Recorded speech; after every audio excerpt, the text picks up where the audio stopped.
Hi. I just had a big learning today that I want to share. It has to do with what I call monkey brain or monkey mind and shadows. I've been doing a lot of shadow work, and um, and speaking of that, I was thinking, well, what's my motivation to do this video? And I thought, well, it helps me land. It helps this whole concept that I've discovered, this whole realization, land for me by expressing it. And then if I go a little deeper, I think, well, um, maybe I can help other people by sharing this. And then I go a little bit deeper and I think, well, part of shadow work is cleaning up the impact that I may have had on people, that my shadow and my actions because of my shadow may have had on people.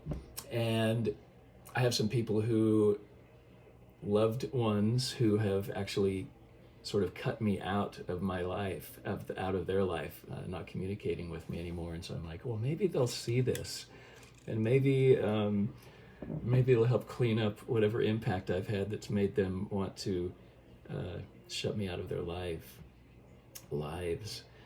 And then I go a little deeper into my shadows, and I think, well, maybe I'm doing this just because I want to be loved. So there you go. There's my confession. But I made a couple notes here up on the screen that I'm going to look at. But so monkey brain. Monkey brain is something that was coined by one of the early teachers for me on this path, Lawrence Lanoff, and he wrote a book called A Course in, not A Course in Miracles, A Course in Freedom, and he talks about monkey brain, and I really grabbed onto that, and I go, yeah, I have monkey brain a lot. An example of monkey brain is like, yesterday I had a phone call from somebody that I love, and not a phone call, a text, and they said, hey, I wanted to talk about something, and it was something around a discussion we had been having about something that was a little bit difficult, but this person had good news for me, and yet it was presented in a way that was a little unknown. It was like, oh, maybe it's something bad. And so I had to wait until a phone conversation later, and my monkey brain just jumps in, goes into high gear, and goes, oh wow, this could be really good, but what if it's not? What if it really means this? And so it's going to turn out to be something bad, and then I'm going to be abandoned, and I go down that whole assuming the worst. And so that's monkey brain. And I thought, I didn't really realize what monkey brain is. It was always this thing where, somebody says something and I don't get all the information, and so my mind goes wild, and so it's sort of their fault, right? Anyway, the big discovery is that my monkey brain is actually a shadow, and this shadow goes really deep. And sometimes I wonder, what is it that motivates me to do things? Why am I doing this, and what's driving the ship? And I'm realizing that shadow, my monkey brain shadow, unconsciously drives my ship, drives my car, my vehicle, drives me so many times, and it has an impact on me and on people that I love and on other random people. So how do I know that this is a shadow? Well, one of the best ways is when I project onto other people. Like, I see something in another person that I don't like. So in this case, it's like when somebody tries to tell me what I'm thinking, or if they try to tell me what I'm feeling, I hate that. It's like, how dare you tell me that?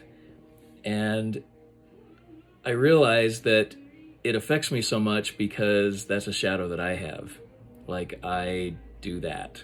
I try to figure out what people are thinking. I try to figure out what people are feeling. And in certain ways, I try to tell them, this is what you're thinking.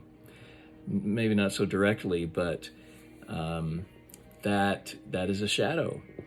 And the shadows are created by our egos. Our ego wants to put our best self forward. We have this true essence inside of us of who we are, but the ego wants to just show all the la la la la out here, but what's really driving things is this shadow that the ego stuffs away and says, we don't want to show this to anybody else, and we don't even want to see it ourselves.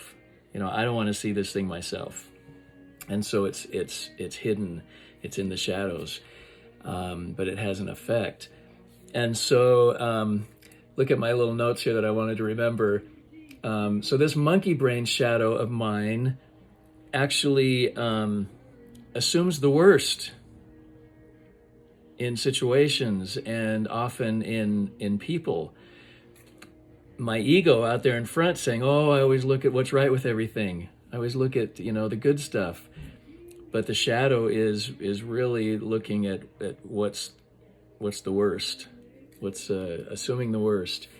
Also my shadow tries to figure out and present a solution to minimize any perceived damage or loss that my little boy scans, and tries to figure out stuff so that I can prevent the damage, versus allowing and trusting and being curious. This idea of me knowing what somebody's thinking about or assuming because of things that they've said, just feelings I'm getting from them, like energy I'm getting from them, I guess is better said. And then so I respond to that assumption, to those stories, before they have a chance to even say what they're actually feeling. Because the unknown is scary for my shadow, my little boy, I'm going to call it.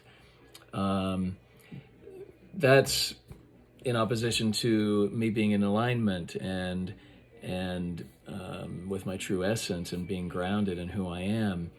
And then the last part of the shadow is that I have to fix the situation or rescue the person, because when they're not in a good place, I fear being abandoned, versus I don't need outward validation or safety. I create my own safety. My worthiness, comes from within. And so part of shadow work is feeling the emotions in my body about all of this. I want to bring the shadow up into the light, so to speak, to look at it, and love it, and recognize it, and integrate it with the what I call the golden part of me.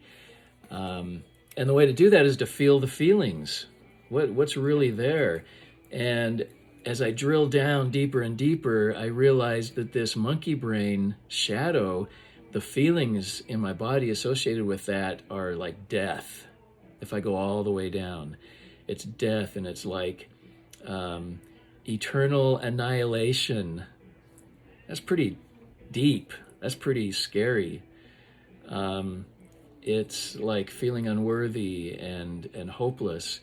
And where that came from, I think, is growing up in a religion and a family that they did the best they could, but they promoted this idea that if I wasn't being good enough, that I would go to hell, right? Eternal damnation.